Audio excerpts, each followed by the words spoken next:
Hello दोस्तों, इस video में हम जानेंगे एजिथ्रोमाइसिन के बारे में। जानेंगे यह क्या होती है, इसके क्या डोज रहते हैं और कहाँ कहाँ पर इसका उपयोग किया जाता है। इसके बारे में हम पूरी जानकारी इस वीडियो में जानेंगे, इसलिए वीडियो को एंड तक ज़रूर देखें। तो चलिए जानते हैं इसके बारे में। तो सबसे पहले जानते हैं एजिथ्रोमाइसिन के बारे में। एजिथ्रोमाइसिन एक एंटीबायोटिक्स होती है जो कि मैक्रोलाइड क्लास से बिलोंग करती है। क्योंकि एंटीबायोटिक मेडिसिन है तो एंटीबायोटिक मेडिसिन की कई सारी क्लास होती हैं, तो उन्हीं में से क्लास होती है मैक्रोलाइड, जिसमें इसको शामिल किया जाता है। मैक्रोलाइड क्लास में और भी एंटीबायोटिक्स आते हैं जैसे कि एरिथ्रोमाइसिन, रोक्जिथ्रोमाइसिन एंड क्लैरिथ्रोमाइसिन। एजिथ्रोमाइसिन की डिस्कवरी 1980 में हुई थी और मेडिकल यूज के लिए अप्रूवल जो मिला था 1988 में मिला था। यह एक सेफ मेडिसिन है, इसलिए WHO ने इसको अपनी लिस्ट ऑफ एसेंशियल मेडिसिन में रखा है।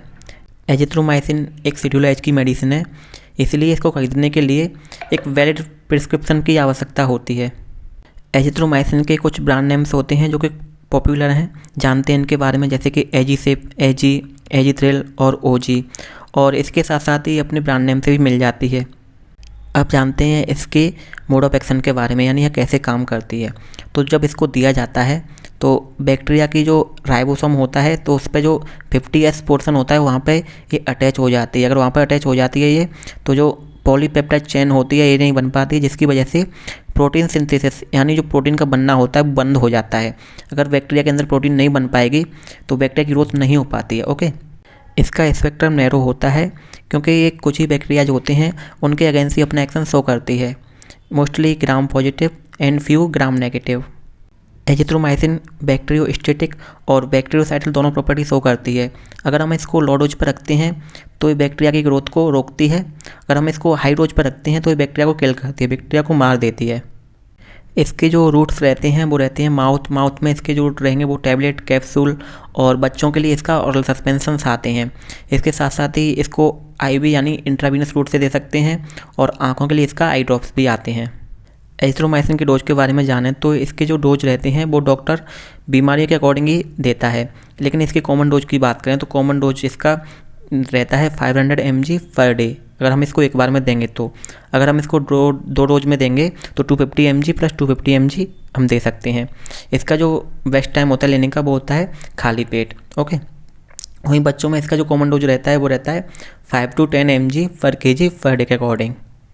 जानते हैं इसके फार्माकोकाइनेटिक्स प्रॉपर्टीज़ के बारे में। तो इसकी जो बायो अवेलेबिलिटी रहती है वो रहती है 38% 250 mg कैप्सूल्स के लिए। इसका जो मेटाबॉलिज्म लीवर के द्वारा किया जाता है, और इसकी हाफ लाइफ रहती है 11 से 14 घंटे की, अगर हम इसको सिंगल डोज में लेते हैं। अगर हम इसको मल्टीपल डोज में लेंगे तो इसकी जो हाफ लाइफ रहती है वो रहती है 68 आवर्स की। इसका जो उत्सर्जन यानी एक्सक्रीशन किया जाता है बाइल डक्ट के द्वारा और किडनी के द्वारा किया जाता है। अब जानते हैं एजिथ्रोमाइसिन के यूज के बारे में।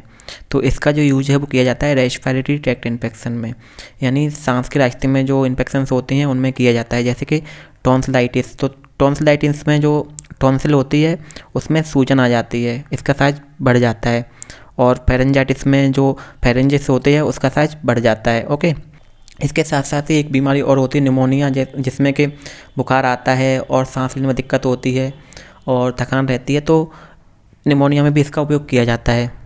सॉर थ्रोट यानी गले में जब खरांश होती है तब इसका उपयोग किया जाता है।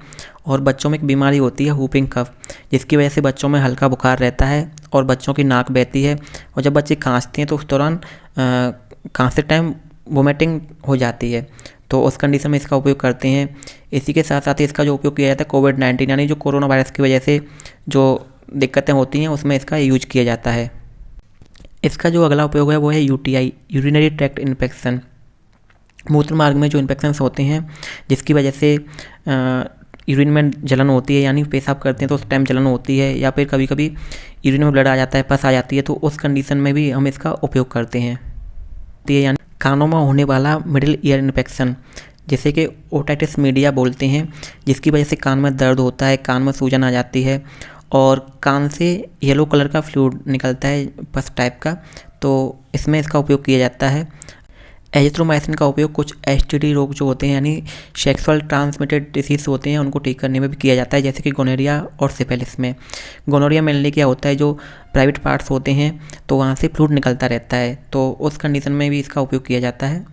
कैनकोड या बाल तोड़, जब बाल टूट जाता है तो उस कंडीशन में फुंसी हो जाती हैं या इन्फेक्शन हो जाता है, उसको ठीक करने के लिए इसका उपयोग करते हैं। और ट्रैवलर डायरिया या इंटेस्टाइनल जो इन्फेक्शंस होते हैं उनको ठीक करने के लिए भी इसका उपयोग किया जाता है।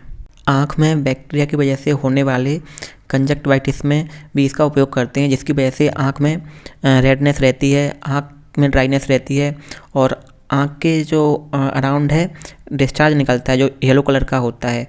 तो इसको ठीक करने के लिए इसका एजिथ्रोमाइसिन का ड्रॉप दिया जाता है। जानते हैं इसके साइड इफ़ेक्ट्स के बारे में। वैसे तो है एक सेफ मेडिसिन है, जिसकी वजह से इसके बहुत ही कम साइड इफ़ेक्ट्स देखने को मिलते हैं, लेकिन इसके कुछ कॉमन साइड इफ़ेक्ट्स हैं, जैसे कि nausea and vomiting, epigastric pain या फिर स्किन रैशेस। एजिथ्रोमाइसिन के ड्रग इंटरेक्शंस की बात करें, यानी हम इन मेडिसिन के साथ अगर इसको देते हैं तो इसका जो इफेक्ट है कम या ज़्यादा हो सकता है। तो उनमें से सबसे पहले जो मेडिसिन है वो है इवरमेक्टिन और बीसीजी वैक्सीन, एंटासिड जो होते हैं उनके साथ में इसको नहीं दिया जाता, और डाइजॉक्सिन या फिर और भी कई सारी मेडिसिन होती हैं जो कि इसके साथ इंटरेक्ट करती हैं, तो इनके साथ में इसे नहीं दिया जाता।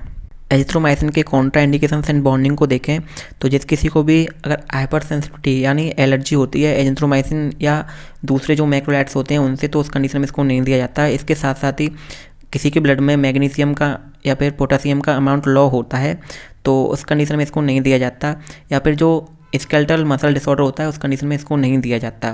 प्रेगनेंसी में और जो लैक्टेशन में इसको हम दे सकते हैं, क्योंकि यह एक सेफ मेडिसिन है। तो यह थी एजिथ्रोमाइसिन के बारे में जानकारी। आई होप आपको यह जानकारी पसंद आई होगी। अगर आपको यह जानकारी पसंद आई तो आप वीडियो को लाइक करें, शेयर करें। ऐसी और वीडियो देखने के लिए हमारे चैनल को सब्सक्राइब करें। Thanks for watching.